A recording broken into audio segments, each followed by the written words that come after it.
기도드리옵나이다. 아멘. 성경 말씀 로마서 11장입니다.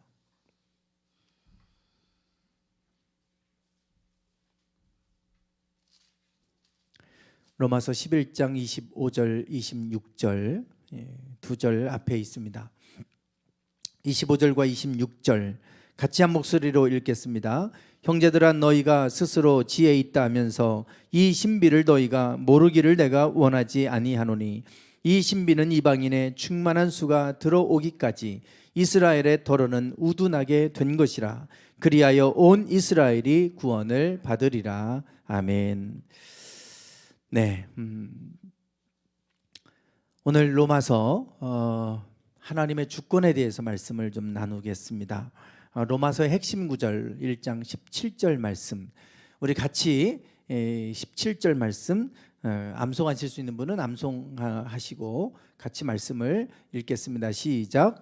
복음에는 하나님의 의가 나타나서 믿음으로 믿음에 이르게 하나니, 기록된 바 오직 의인은 믿음으로 말미암아 살리라 함과 같으니라. 아멘. 네, 우리가 계속해서 로마서를 시작하면서 이 말씀을 읽고 시작을 하고 있습니다. 복음을, 로마서의 핵심 구절이기도 하고 복음을 우리에게 잘 드러내주는 핵심 말씀이죠. 하나님의 의, 분명히 로마서는 하나님의 의를 말씀하고 있습니다. 인간의 의가 아닙니다. 하나님의 의와 인간의 의는 다르죠. 뭐 차원이 다른 겁니다. 믿음으로 믿음에 이르게 한다. 전자의 믿음과 후자의 믿음이 차원이 다른 것이라고 말씀을 드렸습니다. 전자의 믿음은 우리로부터 나오는 믿음이에요. 내가 믿어야지 해서 내가 의지를 갖고 믿는 것이지만, 후자의 믿음은 믿어지는 겁니다. 이거는 뭐 논리적으로 설명하고 안 하고를 떠나서 그냥 믿어지는 거예요. 그런데 이제 전자의 믿음은 그런 게 아니죠. 내가 어떤 지성을 동원해서 뭐 내가 할 수 있는 걸 다 동원해서 믿으려고 하는 거예요. 그런데 믿어도 잘 안 믿어진다고 그러잖아요. 이게 믿음이라는 게 내가 믿으려고 해서 잘 믿어지지 않아요. 세상적인 거는 아무렇지도 않게 그냥 믿습니다. 누가 얘기하면 그런가 보다 하고 믿잖아요. 뭐 물이 100도씨에 끓는다. 우리가 다 검증 안 해보지만 그렇다고 하면 그냥 그런가 보다 하고 믿었잖아요. 다 모든 걸 우리는 그렇게 받아들였습니다. 언제 우리가 다 증명해보고 검증해보고 맞네, 그러고 언제 믿었습니까? 아니죠. 그런데 이 믿음은 그냥 자연스럽게 그냥 받아들이는데, 이 영적인 건 그게 안 돼요. 영적인 거는, 특별히 하나님과 관련된 거는 믿으려고 하지 않습니다. 아무리 하나님이 살아계심을 보여주고 많은 기적을 경험해서 간증해도 안 믿습니다. 이게 잘 믿어지지 않아요.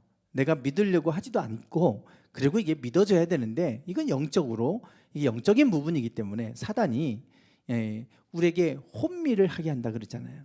이 세상 신이 우리를 혼미하게 해서 하나님을 알지 못하게 하고 은혜로 주신 것들도 모르게 하고, 이제 그렇기 때문에 그런 겁니다.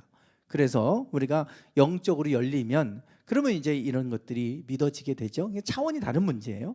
하나님의 의와 인간의 의도 그렇습니다. 그래서 의는 후자의 믿음, 이것을 우리는 성경은 거듭남이라 그러죠. 그리고 성령, 믿을 때 성령을 받았느냐라고 그렇게 말하잖아요. 성령으로부터 오는 믿음이 있고 우리로부터 나오는 믿음이 있어요. 이게 차원이 다른 문제인데, 그래서 의는 후자의 믿음으로 말미암아 산다 라고 하는 것을 우리는 앞에서 나눴습니다.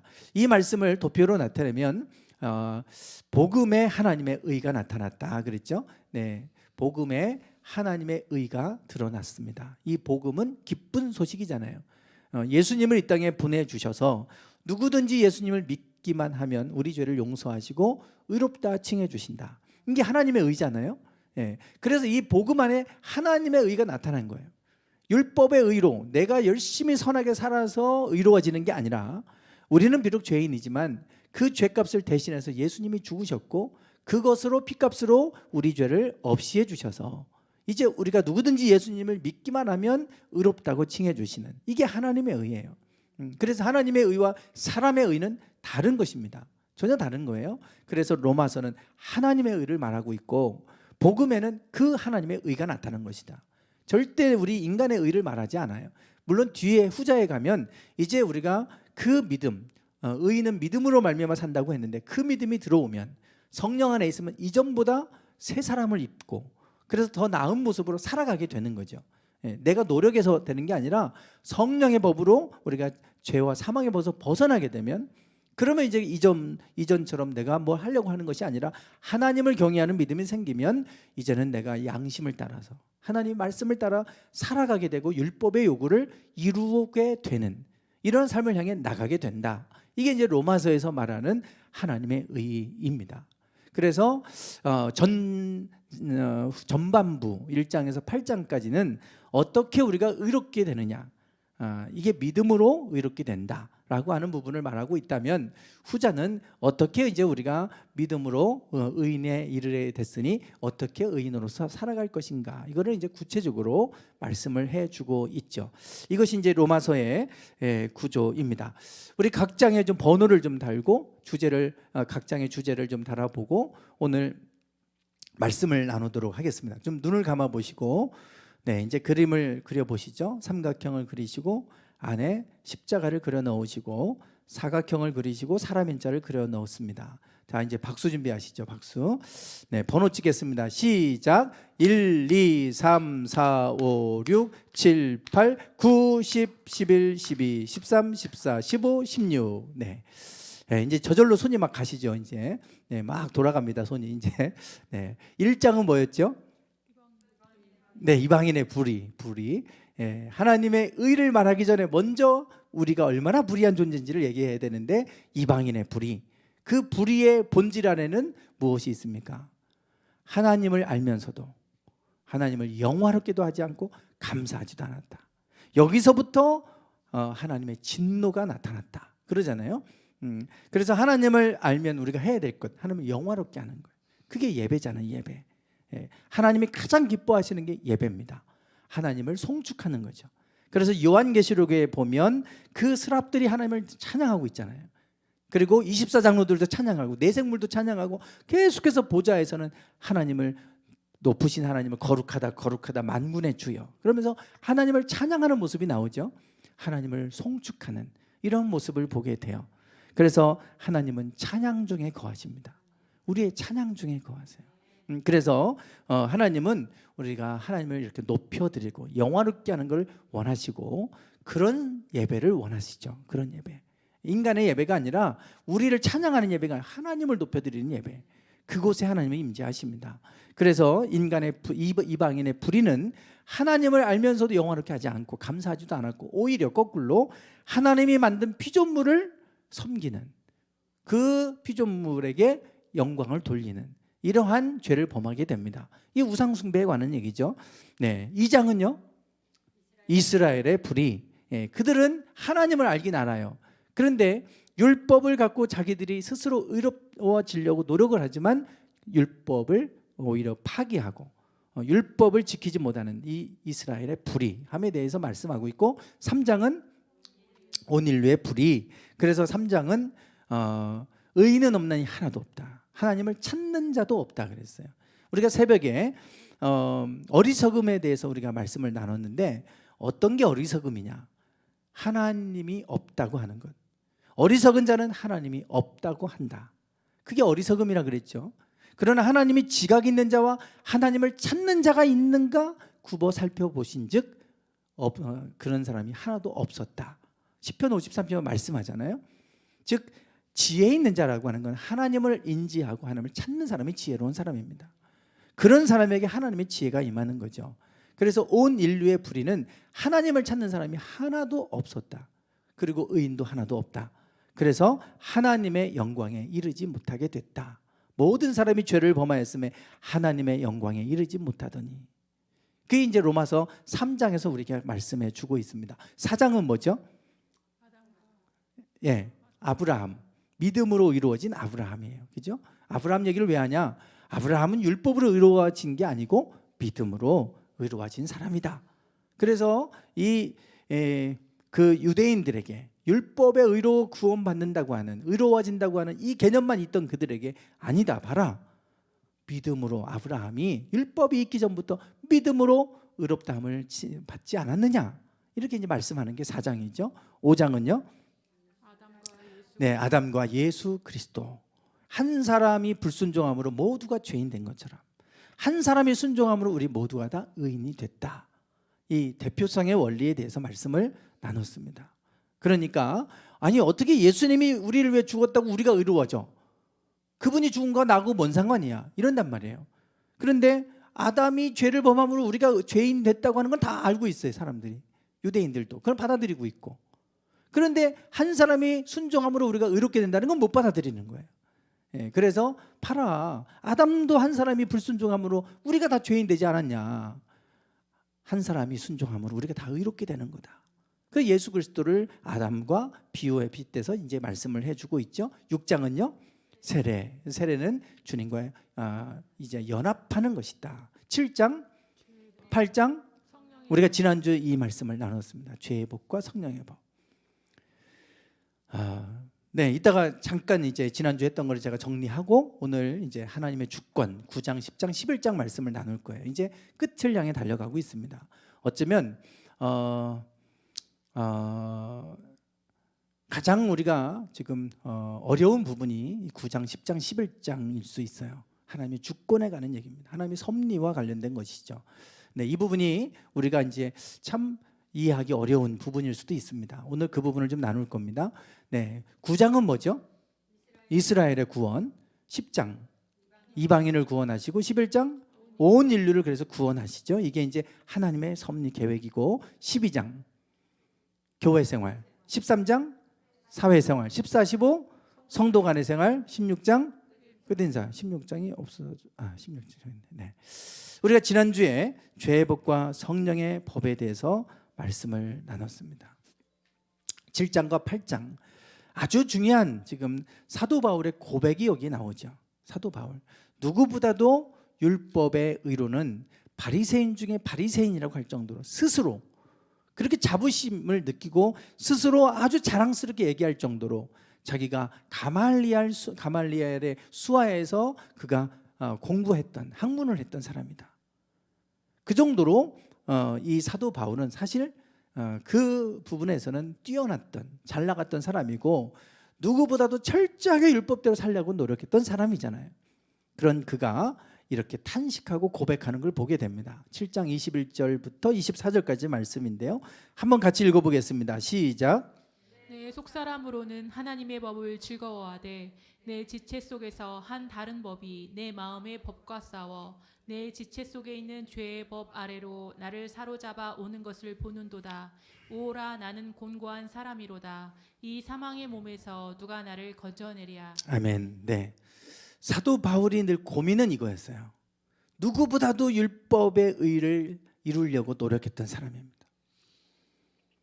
그런 사람이 사실은 한계를 아는 거예요. 정말 공부를 많이 해보는 사람이 지식의 한계를 압니다. 그게 이어령 전 장관이 대표적인 경우죠. 우리나라의 지성이라고 하면 이어령 전 장관을 꼽을 정도로 한 시대를 풍미했던 분 아닙니까? 지금 돌아가시기 전까지도 계속해서 집필활동을 하고 그리고 글을 쓰고 강연을 하고 그런 분이잖아요. 근데 이분이 지성의 한계를 느끼고 그리고 영성으로 넘어갔죠. 그 문지방을 넘어섰다고 그러잖아요. 어설프게 아는 사람은 사실은 우리가 이 세상에서 지식이 전부인 줄 알아요. 그러나 정말 그 분야에 파고 들어가 보세요. 정말 우리가 하면 할수록 무지하다는 걸 깨닫게 됩니다. 근데 어설프게 아는 사람이 아는 줄 알아요. 운동도 그냥 조금 적당히 한 사람이 자기가 대단한 줄 알아요. 고수들은 겸손합니다. 고수들은 겸손해져요.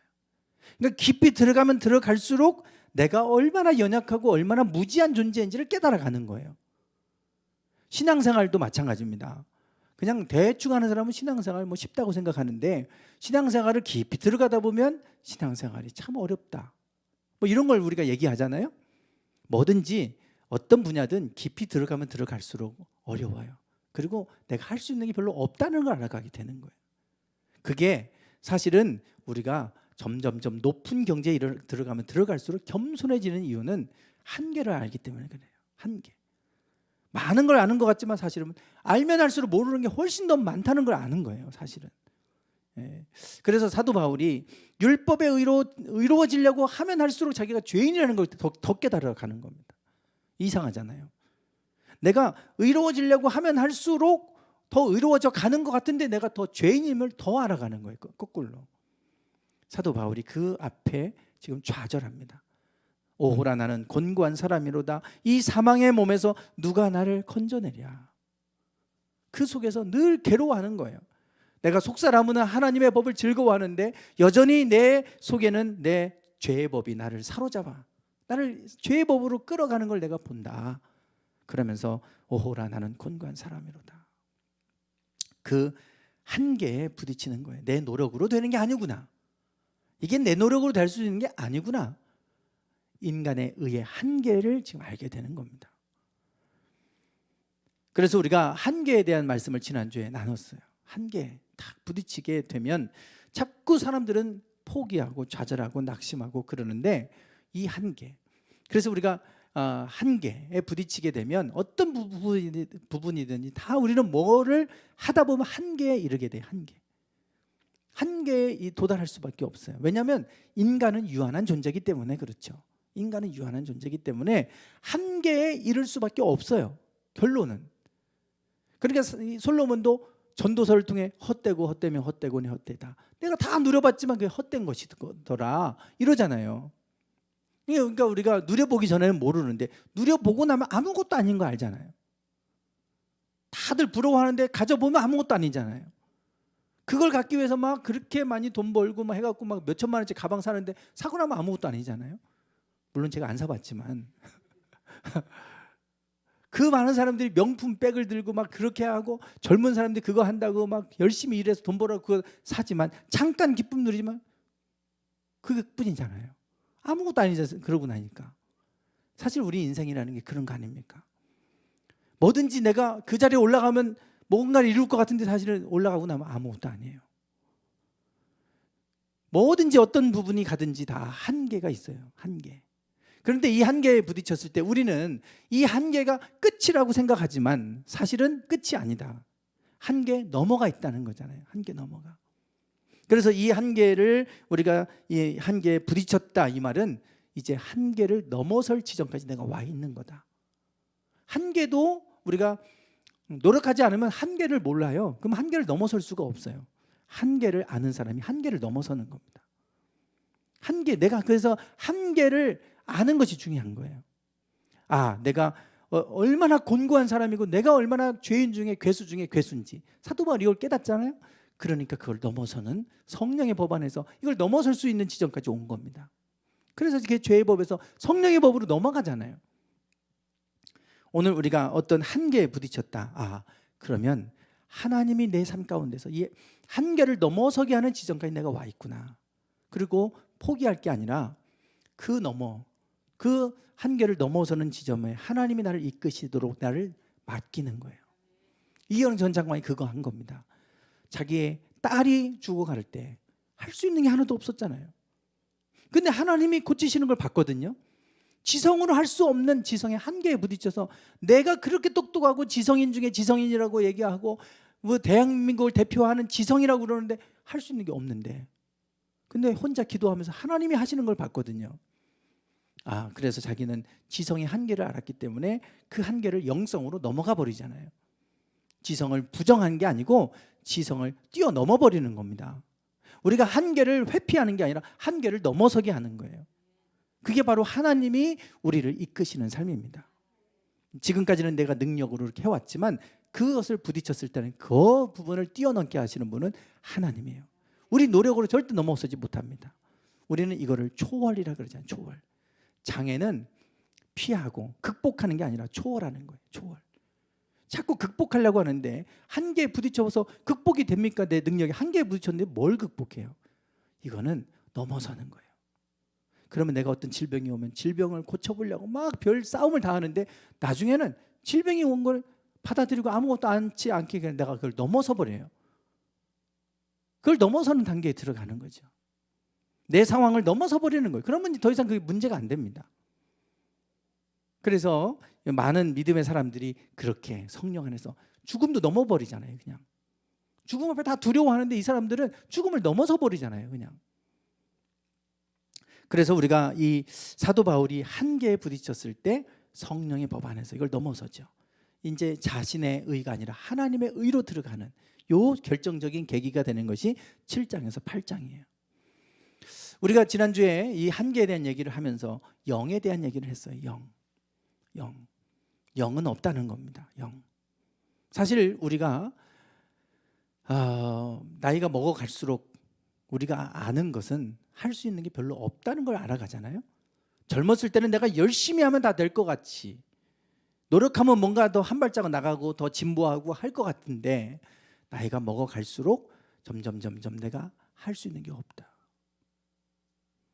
제가 제 아내하고 이제 처음 만나서 소개를 받고 결혼하기 전에 결혼 예배 학교를 갔더니 그때 하이패밀리 송기련 목사님이 한참 가정사역 연구소라고 해서 가정사역을 막 시작했을 때 초창기였어요. 그때 이제 결혼 예배 학교라는 걸 처음 한 겁니다. 처음. 그러니까 이제 그게 막 알려지고 막 이런 것도 아니에요. 처음 해보시겠다고 이제 광고를 냈는데 누나가 그걸 보고 우리 보고 가 보라고 해서 이제 간 거예요. 갔더니 별로 오지도 않았어요. 정말 결혼을 앞두고 결혼을 예비하고 준비하는 사람들은 저희하고 또 한 팀하고 두 팀이 있었나? 그리고 나머지는 그 결혼 예비 학교 하는 프로그램 과정을 배우기 위해서 오신 분들이었어요. 저희만 결혼을 앞두고서 정말 그걸 배우려고 갔었고 대부분 다 거기 오신 분들은 그 프로그램 배워서 교회에서 이제 해보려고 오신 분들이었고 또 신학생들 뭐 젊은 사람들도 좀 있었고 그래요. 근데 거기서 무슨 얘기하냐면 서로 이제 목사님 사모님들 다 이렇게 부부로 오고 뭐 이렇게 했는데 서로 얼마나 아느냐, 서로가 서로를 얼마나 아는 것 같으냐 물어요. 근데 저하고 뭐 제가 뭐 만난 지 몇 달 안 됐는데 얼마나 알겠어요? 근데 이제 30년 사시고 오신 목사님 부부도 계셨어요. 많은 분들이 이제 목사님들이 그 프로그램을 배워서 해보려고 오신 분들이 있었는데 나이가 드신 분들일수록 내 배우자에 대해서 아는 게 7%, 10% 이런 걸 하는 거예요. 한 30년 살았으면 70%, 80% 이상 안다고 얘기할 줄 알았어요. 그런데 30년 살수록 더 많이 사신 분들이 알아도 모르겠대요. 살면 살수록 모르겠대 이 사람을. 그래서 제가 충격을 받았어요. 저는 뭐 몇 달 안 만났는데도 제가 그때 한참 많이 안다고 좀 써냈던 것 같거든요. 근데 그분들은 30년 이상을 살았는데 아니 7%밖에 몰라? 그럼 뭘 산 거예요 도대체? 이해가 안 되더라고요. 근데 사실은 우리가 알아도 사람을 모르잖아요 우리가. 근데 우리가 점점 나이가 먹어갈수록 그러니까 내가 아는 게 별로 없구나, 안다고 생각했는데 아니었네, 이렇게 되는 거죠. 영이라고 하는 것은 사실 내가 없다고 하는 거예요. 없다고. 이 영은 사실은 우리가 없는 거기 때문에 이게 인지될 수도 없는 건데 이거를 숫자로 갖고 온 게 이게 정말 파격적인 겁니다. 영을, 숫자는 뭔가 있어야 기입을 하는 건데 영이 도입이 되고 나서부터 그러면서 아주 수의 혁명이 일어나죠. 그때부터 인간은 영을 통해서 무한대를 표시할 수 있게 됐다. 참 시사하는 바가 큽니다. 우리가 영은 점점 내가 아무것도 아닌 존재라고 하는 걸 깨닫는 거잖아요. 그런데 내가 그걸 깨닫는 순간 더 하나님의 전지전능하신 가운데 가까이 들어가는 거예요. 그게 더 무한대를 향해 가는 거는 우리가 영을 향해 가면 됩니다. 그래서 자꾸 우리는 무한대를 향해 열심히 뭔가를 이루려고 가는데 어떻게 무한대로 가겠어요 우리가? 이게 이렇게 뭐 간다고 해서 얼마나 가겠습니까?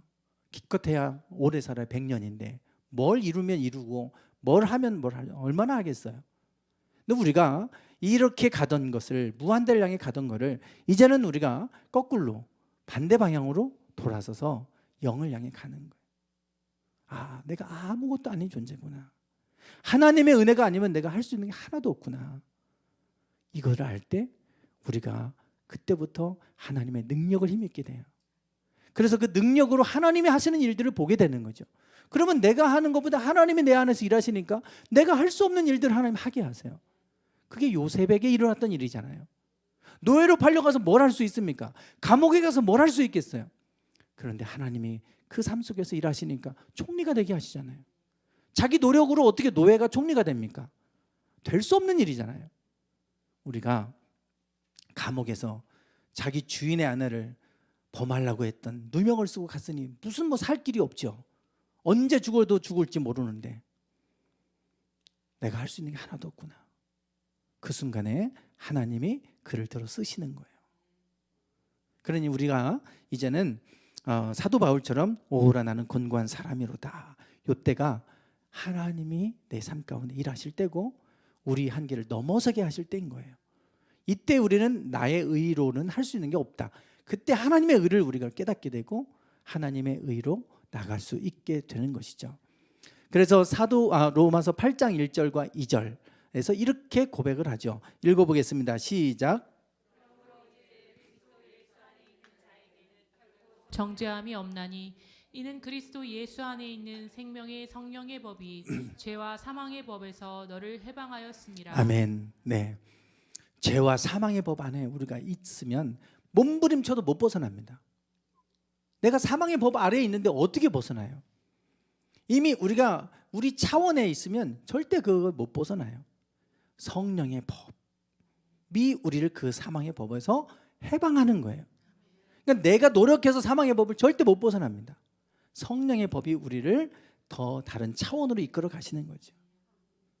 그러니까 내가 자꾸만 내 한계에 부딪혀 있는데 몸부림친다고 한계를 어떻게 벗어나요? 그때는 물에 빠질 거나 늪에 빠지면 허우적거리면 걸릴수록 더 깊이 빠져들어가잖아요. 그때는 누군가가 건져내 줘야 돼요. 하나님이 우리를 거기서 건져내 주셔야 그걸 벗어나는 거지. 내가 그 차원 안에 머물러 있는데 내가 몸부림친다고 어떻게 그 차원을 벗어나겠어요?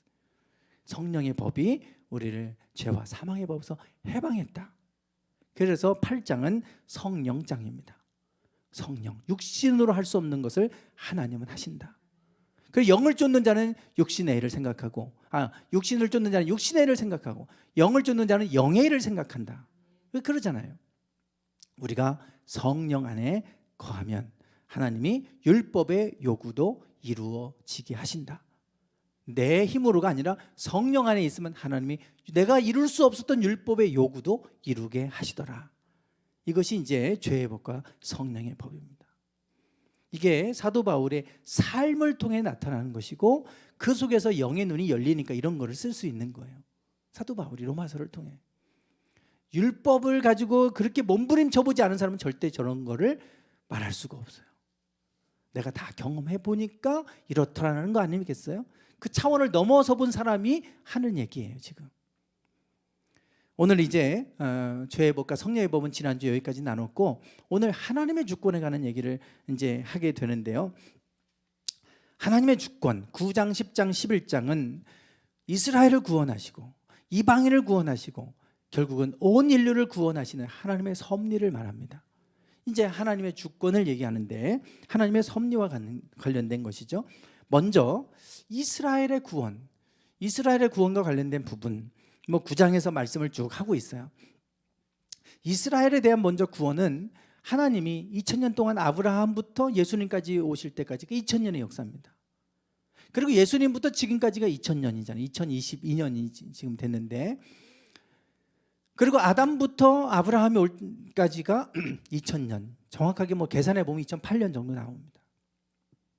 그래서 2000년 이렇게 세 텀으로 돼 있다. 그랬죠? 이 2000년 동안 하나님이 아브라함과 그 자손들, 이스라엘 백성을 통해 하나님에 대한 신앙을 간직해 오게 하셨어요. 대단한 것이죠. 다 하나님이 아닌 다른 자연 만물, 피조물을 섬기는 때 오직 보이지 않는 하나님을 섬겼다는 것, 이건 매우 대단한 일입니다. 다들 금송아지 만들어 놓고 이게 하나님이라 그러잖아요. 자꾸 우리가 눈에 보이는 걸 신으로 만든단 말이에요. 보이지 않는 신을 섬기고 이게 하는 게 이게 파격적인 거예요. 그 당시에 그러지 않았어요. 다 눈에 보이는 것을 신으로 만들었단 말이에요. 태양 이거 신이라고 하고 그랬잖아요. 보이지 않는 하나님을 섬긴 민족. 그거는 보이지 않는 하나님을 그래서 만들었다고 그러는데 이게 만든 게 아니라 이게 뭐 우리가 만들어내든지 아니면 하나님이 당신을 우리에게 계시해 주시든지 둘 중에 하나예요. 그렇지 않으면 보이지 않는 하나님을 우리가 어떻게 합니까? 안 보이고 없는데 내가 만들었든지 아니면 하나님이 내가 여호와다 그리고 계시해 주셔서 우리에게 그 하나님을 섬기게 하셨든지 둘 중에 하나잖아요. 근데 후자잖아요. 후자. 만든 게 아니고 하나님이 계시해서 가르쳐 주신 거고 그 신앙을 2000년 동안 품고 잊어버리지 않고 간직해온 게 이스라엘 민족입니다. 그건 대단한 민족이에요. 오직 유일신을 신앙을 가졌던 이스라엘 히브리 민족밖에 없잖아요. 전 세계에서. 지금은 이제 뭐 이슬람도 유대교의 영향을 받아서 유일신 사상을 가지고 있고 지금은 다 유일신 사상으로 다 바뀌었죠. 이제 이슬람도 그렇고 힌두교만 이제 뭐 여러 가지 많은 신들을 섬기고 있지만 3대 종교 다 기독교, 이슬람, 캐톨릭 이게 거의 사실은 다 전 세계 뭐 3대 종교라고 하는데 사실은 뭐 기독교와 이슬람이죠. 불교는 뭐 너무 조금이고 이 힌두교도 인도나 뭐 동남아에 조금 국한돼 있고 다 지금 이렇게 돼 있잖아요. 2000년 동안 이 신앙을 이스라엘이 품고 왔어요. 그리고 그들은 그 자부심이 대단했습니다. 선민 사상이라고 하는. 그런데 그들에게 우리가 하나님의 백성이고 너희들은 다 죄인이다. 이런 선민 사상을 갖고 있었는데 그들이 하나님의 백성이 된 것 그것이 너희들의 의로 인한 것이 아니다 라고 하는 얘기를 합니다. 9장 7절 8절에 보면 아브라함의 씨가 다 그의 자녀가 아니라 오직 이삭으로부터 난 자라야 내 씨라. 아브라함의 후손이라고 해서 다 하나님의 자녀가 된 거 아니라는 거죠. 이삭으로부터 난 자만이 하나님의 자녀라고 불려졌다 이거예요. 그들이 약속의 자녀다. 하나님이 아브라함에게 이삭을 주시겠다고 약속하셨잖아요. 그래서 이스마엘을 통해 낳은 사람들, 후손들이 있지만 그게 하나님의 자녀라 불리지 않았죠. 이삭의 자녀들.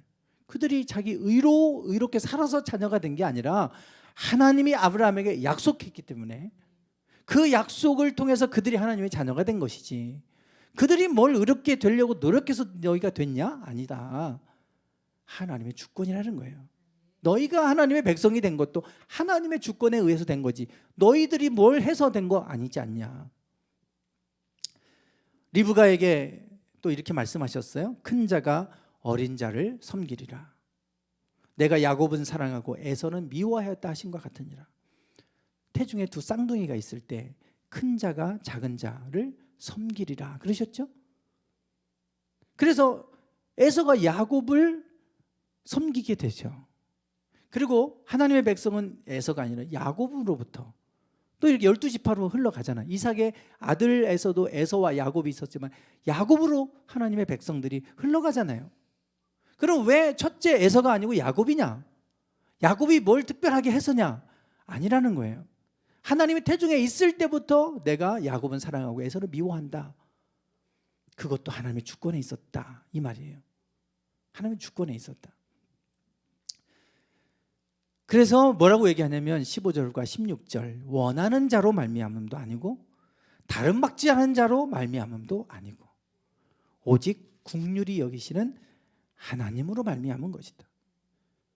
너희들이 노력으로 너희가 열심히 원한다고 해서 된 것도 아니고 열심히 다른 박지를 해서 된 것도 아니고 하나님이 야곱을 긍휼히 여기셔서 그렇게 하기로 하나님이 뜻을 세우셨으니 하나님으로 말미암아 된 거다. 너희가 하나님의 백성이 된 건 전적으로 하나님의 은혜요. 하나님의 주권이지. 너희들이 뭘 했냐. 그러니까 너희들이 자꾸 선민사상 얘기하고 너희들만 구원받는다고 생각하고 착각하는데 하나님이 너희들에게 율법에 의로된 게 아니고 하나님의 약속에 의한 것이 된 것이다. 그걸 얘기합니다. 하나님의 주권에 의해서 된 거라는 것이죠. 그러면 이렇게 반문합니다. 왜 나를 이렇게 지었습니까?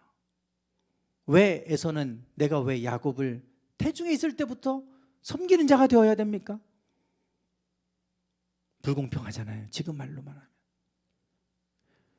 살면서 그렇게 됐다면 이해합니다. 근데 태중에서부터 그렇게 되기로 결정돼 버렸었다면 그러면 에서는 뭐가 돼요? 그렇게 반문해요. 그러니까 뭐라고 얘기하냐면 토기장이가 진흙 한 덩어리로 어떤 거는 귀하게 쓰는 그릇을 만들고 어떤 거는 천하게 쓰는 그릇을 만들 권한이 있지 않느냐. 하나님이 사람을 쓰되 그렇게 쓸 수 있다. 어떤 사람은 하나님 쓰임받는 사람이 될 수 있고 어떤 사람은 버림받은 사람이 될 수도 있고 그게 하나님의 주권에 있다는 거예요. 참 여기가 우리가 받아들이기가 참 어려운 부분일 수도 있어요. 이 하나님의 주권이. 그렇다고 하면 지금 저런 질문하는 겁니다. 그러면 그 이미 태어날 때부터 그렇게 결정돼 버렸다면 내가 할 수 있는 게 뭐예요? 우리가 할 수 있는 게 뭡니까? 모든 게 하나님의 주권이라며요. 하나님이 다 주권에 달려 있으면 내가 할 게 없잖아요. 아무리 해도 안 되는데요. 이미 결정돼 버려 있었는데 그럼 뭡니까? 에서와 야곱 하나님이 이미 그렇게 예정돼 있다면 그러면 뭐 에서나 야곱이 이미 운명이 결정된 거 아닙니까? 저게 누구 같으세요? 앞에 보이는 사람이 예, 가룟 유다죠. 가룟 유다. 은 30냥 받고 팔아먹은 가룟 유다. 가룟 유다 딜레마예요, 사실은. 왜냐하면 예수님이 우리를 구원하시려면 돌아가셔야 돼요. 십자가에 못 박혀서. 그럼 누군가에 의해서 예수님이 죽으셔야 되거든요. 그게 지금 가룟 유다였잖아요. 그래서 어떤 사람은 가룟 유다는 하나님의 뜻을 이루는데 쓰임 받았다. 또 이렇게 얘기한 분이 계세요. 가룟 유다가 우리가 볼 때 참 나쁜 사람이죠. 예수님을 배반한 정도만 아니라 팔아먹었는데 은 30냥 늙은 노예 목숨값밖에 안 되는 거예요. 고작 그거 받고 예수님을 팔아먹었는데 근데 사람들이 어차피 예수님이 우리를 위해 죽으셔야 되면 누군가를 통해 죽어야 되는데 그게 가룟 유다가 쓰임 받은 거 아니냐 이렇게 얘기한단 말이에요. 어떻게 보면 이제 말장난 같은 건데 근데 사실은 그게 우리 논리로 보면 그렇잖아요. 그렇게 되기로 누군가가 결정돼 있으면 그러면 가룟 유다가 예수님을 부인하고 팔아먹은 거를 책임을 물을 수가 없잖아요. 하나님이 그렇게 하기로 결정해 놓으셨다면 그렇게 해놓으시고 책임 물으면 안 되죠. 이게 이제 우리 하나님의 주권을 받아들일 때 참 우리가 어려운 부분이에요. 주권을 얘기할 때. 그 예정이냐 자유의지냐. 예정을 강조하는 데가 장로교고 자유의지를 강조하는 게 감리교입니다. 결정적 차이는 여기에 있어요. 예정된 거 부정하지 않습니다. 요한 웨슬레, 감리교의 창시자 요한 웨슬레가 이 칼빈은 예정론을 중요하게 여겼어요. 근데 이 요한 웨슬레는 예정이 성경에도 있으니까 받아들이는데 그러나 하나님이 우리에게 자유의지를 주셨고 그게 예정보다 훨씬 더 큰 부분을 차지한다고 본 거예요. 그래서 인간의 자유의지를 감리교는 그래도 이렇게 많이 강조를 하고 있고 장로교는 예정을 강조하는 그러다 보니까 장로교와 감리교가 이제 분위기나 이런 것들이 많이 좀 다르기도 한데 그래서 감리교는 좀 자유로운 이런 것들이 좀 많이 있기도 하죠. 근데 이게 예정과 자유의지는 서로 상반됩니다. 하나님이 예정해 놓으셨다. 그러면 내가 자유의지 이 부분이 사실 없어요. 예정돼 있는데 뭐 자유의지가 무슨 필요가 있습니까? 근데 자유의지를 얘기하면 예정은 또 의미가 없어져요. 이 두 개가 서로 반대예요. 정반대. 근데 성경에는 두 가지가 다 있습니다. 이게 참 어려워요. 이게. 그래서 하나님의 주권을 얘기하면 예정적인 부분이에요. 예정. 하나님이 그렇게 예정해 놓으셨다는 거 아닙니까? 국률이 여길 자를 국률이 여기고 또 완악하게 할 자를 완악하게 했다고 하는 바로를 얘기하면서 그렇게 얘기해요. 그러면 하나님이 완악하게 만들었으니까 바로 책임을 물으시면 안 되잖아요. 그렇게 만들어 놓고 왜 10가지 재앙을 내려서 또 심판하시고 그럽니까? 예정과 자유의지 이 두 가지가 동전의 양면같이 앞부분을 딱 보는 순간에 뒷부분이 안 보여요. 뒤를 보는 순간 앞부분이 또 안 보이고 그렇지만 같이 있잖아요. 저게 동전의 양면과 같아요. 그래서 예정도 있고 자유의지도 있는데 하나를 얘기하면 하나가 말이 안 됩니다. 이 모순에 빠져요. 이게. 그러면 이게 뭔가 잘못된 거 아니냐. 뭐 예정이면 예정이고 자유의지면 자유의지지. 예정인데 자유의지도 되고. 그러면 이게 이게 설명이 안 되죠. 근데 이게 성경에만 그런 게 아닙니다. 과학계에서도 이런 게 있어요. 과학계에서도. 우리 장로님 잘 아실 거예요. 아인슈타인의 상대성 이론. 그러면 이게 눈에 보이는 이 거시 세계, 이 큰 우주를 포함한 모든 세계 안에는 질서가 있습니다. 다 그 질서가 있다는 것은 거기에 공식이 있다는 거예요. 원칙, 원리들이 있는 거예요. 규칙이 있는 거니까 규칙을 발견해내는 게 공식 아니에요. 법칙들.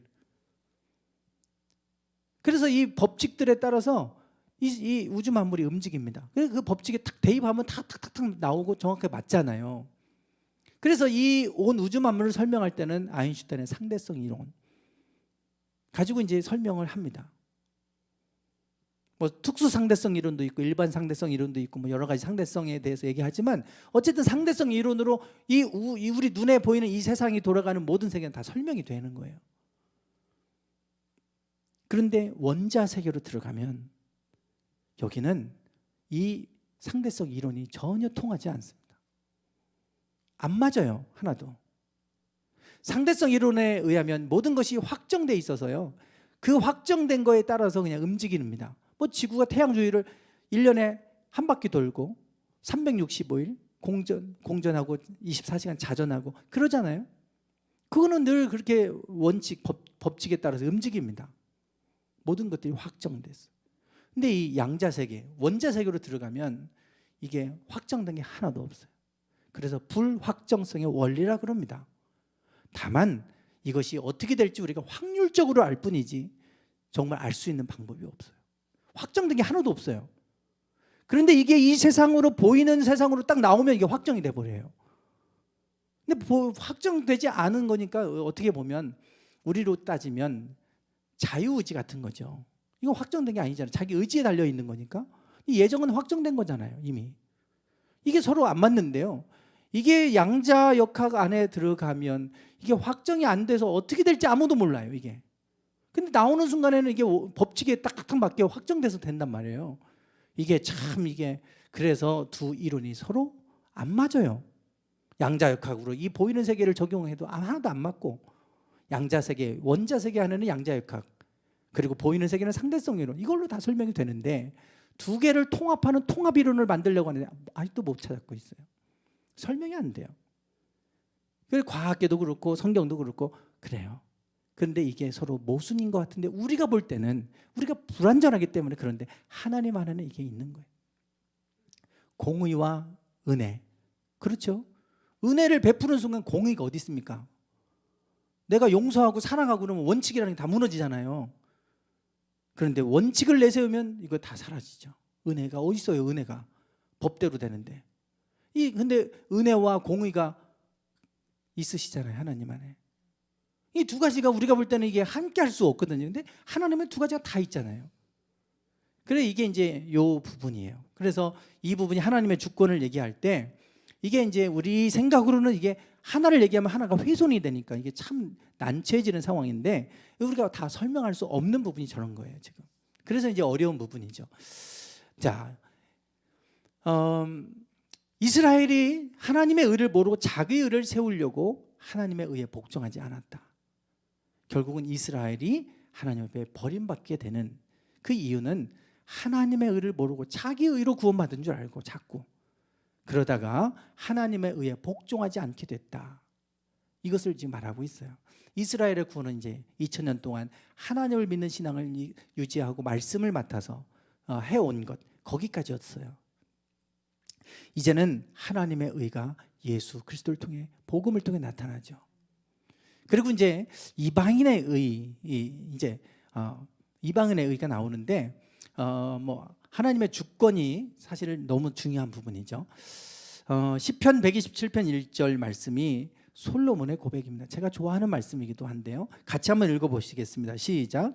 여호와께서 집을 세우지 아니하시면 세우는 자의 수고가 헛되며 여호와께서 성을 지키지 아니하시면 파수꾼의 깨어 있음이 헛되도다. 아멘. 이게 결국 하나님의 주권인 거예요. 하나님이 주도적으로 다스린다는 거 아닙니까? 아멘. 내가 열심히 세우고 싶다고 해서 내 집이 세워지는 거 아니다. 하나님이 세워주셔야 된다. 솔로몬이 고백입니다. 살아보니까 자기가 이 나라를 어떻게든 지켜보겠다고 그 최고 전성을 이루었던 솔로몬 때 그 나라 지켜보겠다고 했는데 결국 나라가 두 동강 나버렸잖아요. 그리고 자기가 가장 아꼈던 신하 여로보암이 반역을 일으켰잖아요. 그래서 나라가 결국 반역 여로보암에 의해서 북이스라엘과 남유다로 두동강 나버렸고 그 찬란했던 이스라엘의 그 전성기는 그걸로 끝나버립니다. 근데 말년에 솔로몬이 헛되다고 고백하는 거예요. 하나님이 세워주셔야 되더라. 그리고 내가 아무리 지키려고 해서 지켜지는 게 아니고 파수꾼이 깨어 있어서 내가 어떻게든 지켜야지 한다고 지켜지는 거 아니더라. 열심히 운동하고 내가 건강 지켜야지 한다고 건강 지켜지는 거 아니잖아요. 하나님이 지켜주셔야 된다. 이게 하나님 주권을 아는 거예요. 아, 내가 열심히 노력한다고 되는 게 아니라 하나님이 세워주셔야 되는 거구나. 그것을 우리가 주권을 아는 신앙입니다. 그래서 사도 바울은 야, 지금까지 너희들이 열심히 살았고 너희 의로 구원받는다고 생각했는데 아니야. 너희가 잘못 알았어. 하나님의 주권에 달려인 거야. 인간이 할 수 있는 건 없어 별로. 이런 얘기를 하고 있는 거죠. 그래서 하나님의 주권에 대해서 이제 말하고 있죠. 그리고 하나님의 주권은 이제 이스라엘에서 이방인으로 넘겨지게 됩니다. 이방인의 구원에 대해서 이게 구약 성경에도 나와 있어요. 호세아, 이사야 말씀을 인용을 하는데 호세아의 글에도 이르기를 내가 내 백성 아닌 자를 내 백성이라 사랑하지 아니한 자를 사랑한 자라 부르리라 그랬어요. 너희는 내 백성이 아니라 한 그곳에서 그들이 살아계신 하나님의 아들이라 일컬음을 받게 될 것이다. 호세아 선지자 예언했는데 그것이 예수님 때에 와서 이제 이방인들에게 복음이 전파돼서 이방인들이 하나님의 자녀로 불려지게 되는 그거를 봐라. 이미 구약 성경에서도 이렇게 예언하고 있지 않느냐. 이방인의 구원에 대해서 얘기할 때 먼저 호세아의 말씀을 인용을 하고 있죠. 그리고 마태복음에도 보면 이사야 선지자가 한 말씀을 인용을 하는데 마태복음에 이사야로 하신 말씀을 이루려 하심이라. 일러스되 스불론 땅과 납달리 땅과 요단강 저편 해변길과 이방의 갈릴리여 흑암에 앉은 백성이 큰 빛을 보았고 사망의 땅과 그늘에 앉은 자들에게 빛이 비치었도다. 이제 그 이방의 흑암 가운데 있던 그들에게 빛이 비쳤다. 예수님이 이 땅에 오신 것을 저렇게 표현하고 있어요. 이사야 선지자가 예언한 말씀을 인용하면서 하는 거예요. 이사야 선지자가 이미 그걸 말씀하고 있죠. 이방인들에게 복음이 전파돼서 그들에게 하나님의 구원이 임하게 될 것이다. 하나님의 섭리를 이미 구약 성경에서 예언하고 있고 그것이 예수님 때에 이루어졌다라고 하는 것을 지금 말씀을 하고 있는 것입니다. 그래서 로마서 10장 우리가 잘 아는 말씀이 여기 나오죠. 한번 읽어보겠습니다. 시작. 유대인이나 헬라인이나 차별이 없음이라 한 분이신 주께서 모든 사람의 주가 되사 그를 부르는 모든 사람에게 부요하시도다. 누구든지 주의 이름을 부르는 자는 구원을 받으리라. 아멘. 네, 너희들이 의로워서 하나님의 백성이 된 게 아니라 하나님의 주권으로 너희가 하는 백성이 된 것처럼 이제 하나님이 이방인을 구원하기로 결정하셔서 하나님이 그 이방인들에게 복음의 빛이 비치게 하셨고 그래서 누구든지 주의 이름을 부르는 자마다 구원을 받게 하셨다. 이것이 우리를 향한 하나님의 섭리요 계획이다. 이게 하나님이 우리 가운데 구원을 베푸시는 신비라고 하는 것을 로마서 10장은 말씀해 줍니다. 이방인 구원에 관한 얘기예요. 이제 예수님이 오신 것부터 지금까지 이방인의 구원의 사역은 2000년 동안 진행됐고요. 이스라엘의 구원에 대한 여정은 아브라함부터 예수님 오실 때까지 2000년의 여정 동안 이루어진 거예요. 2000년의 시간이 지나고 나서 예수님을 보내셔서 이방인에게 빛이 비치게 하셨고 그들에게 구원이 임하게 하셔서 복음의 땅끝까지 전파되게 하시는 여정이 2000년의 여정입니다. 지금까지 온 거예요. 그래서 이제 이방인을 구원을 하셨죠. 그게 이제 지금까지 흘러오는 이방인의 구원의 여정입니다. 이제 그리고 나서 온 인류를 구원하는 온 인류의 구원의 여정에 대해서 11장을 말씀합니다. 여기에 로마서 11장에서 아주 중요한 말씀을 하고 있는데 한번 읽어보겠습니다. 시작. 형제들아 너희가 스스로 지혜 있다 하면서 이 신비를 너희가 모르기를 내가 원하지 아니하노니 이 신비는 이방인의 충만한 수가 들어오기까지 이스라엘의 더러는 우둔하게 된 것이라. 그리하여 온 이스라엘이 구원을 받으리라. 아멘. 네. 지금은 이스라엘이 우둔하게 됐지만 그러나 이방인의 수가 충만한 수가 들어오면 그때는 이스라엘도 깨닫고 이스라엘도 구원을 받게 될 것이다. 그래서 온 인류를 구원하시고자 하는 하나님의 구원의 섭리가 완성되는, 그것이 하나님의 주권이요 하나님의 섭리다 라고 하는 것을 이 9장, 10장, 11장을 통해 우리에게 말씀해 줍니다.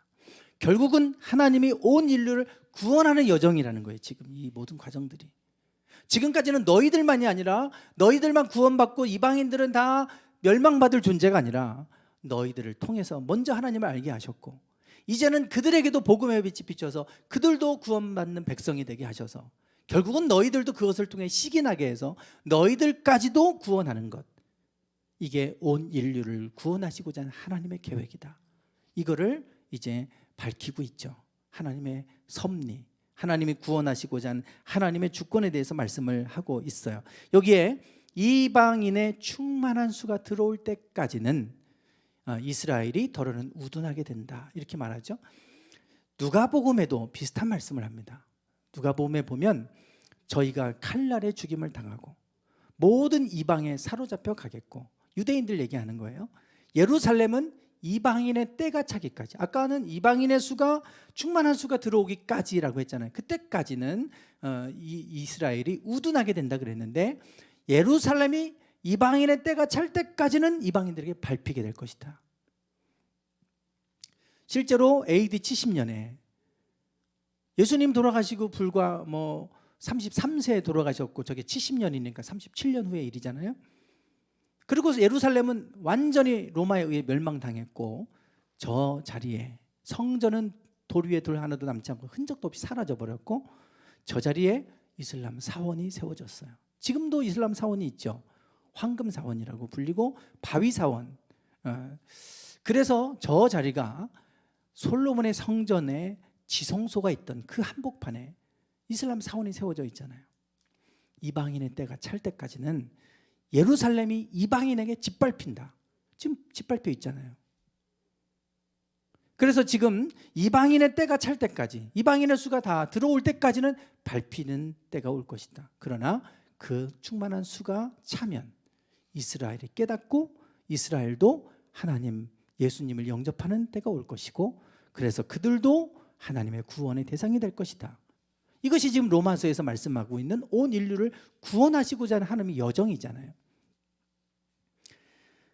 우리가 그래서 이제 저 이방인의 수가 찰 때까지는 짓밟힌다고 했잖아요. 그리고 이제 그 때가 차면 저곳에 다시금 하나님의 성전이 세워질 겁니다. 그래서 이스라엘은 제3성전을 지을 준비를 이미 다 끝냈어요. 그곳에 하나님의 성전을 지으려고 합니다. 이미 다 준비 다 끝났습니다. 대제사장 다 임명해놨고요. 제물로, 번제단의 제물로 바칠 그 소들, 빨간 소가 있는데 그들이 그 소를 어떻게 기르고 하는 건지 연구 다 끝내놓고 모든 걸 다 갖춰놓고 모든 성물 다 준비해놨어요. 지금 설계도 다 나왔습니다. 짓기만 하면 돼요. 근데 지금 저렇게 하다 보면 이게 이슬람하고 싸움이 나면 세계 전쟁이 일어날 수 있으니까 지금 이렇게 못하고 있는 것 뿐인데, 지금 준비는 다 차곡차곡 되고 가고 있어요. 그래서 트럼프가 대통령 됐을 때 가장 먼저 방문한 게 이스라엘이고요. 통곡의 벽에 갔고 성전을 짓는 일에 자기가 돕겠다 약속도 했죠, 트럼프가. 그리고 오죽하면 트럼프를 고레스라고까지 비유로 얘기를 했겠어요. 그리고 나서 저 트럼프 대통령 때 예루살렘을 이스라엘의 수도로 공식적으로 인정할 때다. 그리고 그것을 서명을 했습니다. 그래서 예루살렘이 이스라엘의 수도다. 다 전 세계가 그걸 인정하지 않았습니다. 그 인정하는 순간 그 땅은 이스라엘의 땅이라고 하는 걸 천명하는 거니까 내 땅에서 내 마음대로 하는데 누가 뭐라고 하겠어요. 그러니까 예루살렘에 있는 이슬람의 그 무슬림들 다 내쫓아버리고 아랍인들 다 내쫓아버리고 거기다가 그 지금 이슬람 사원 다 무너뜨리고 예루살렘 제3성전을 지어도 할 말 없어요. 내 땅에서 내 마음대로 하는데. 그러니까 그걸 알기 때문에 예루살렘은 이스라엘의 땅이라고 인정하지 않았어요, 전 세계가. 그래서 그곳을 수도로 인정하지 않았습니다. 근데 트럼프가 수도로 인정하는 걸 공식 발표했고 거기다가 대사관을 그렇게 이제 두게 되죠. 미국 대사관을 예루살렘에 뒀어요. 그래서 상징적으로 이제 그런 일을 하죠. 이스라엘이 독립한 거는 1948년 5월 14일입니다. 우리가 2018년도 5월 14일이면 70주년이 됐어요. 70은 희년 아닙니까? 그때 전격적으로 이스라엘 대사관을 그곳에 이전하고 저렇게 행사를 했어요. 그때 저 트럼프, 이방카 트럼프지요, 딸, 그리고 그 사위 쿠슈너, 유대인이잖아요, 유대인이 사위였고, 그래서 아주 긴밀하게 이스라엘과 미국이 연결돼 있었고 지금도 연결돼 있습니다. 그리고 나서 그들은 끊임없이 저곳에 제3성전을 지을 준비를 하고 있고, 지금 저 사내들인 공의회 지도자예요. 그런데 제3성전과 관련해서 중요한 발언을 했어요. 무슨 얘기를 했냐면 제3성전은 그들만의 성전이 아니라 온 인류의 성전이 될 것이다. 즉 우리가 섬기는 하나님은 다 똑같다는 거예요. 우리가 성경 속에 말씀하고 섬기는 하나님이나 불교인들이 믿는 석가모니 신이나 다 똑같은 하나님이라는 거예요. 무슬림에서 섬기는 알라 신이나 우리가 섬기는 야훼 하나님이나 다 똑같은 신이라는 거예요. 그러니 똑같은 신을 섬기는 우리들끼리 싸울 필요가 없다. 그러니 우리가 이 모든 종교들을 연합시키고 그거를 상징적인 의미로 제3성을 짓자.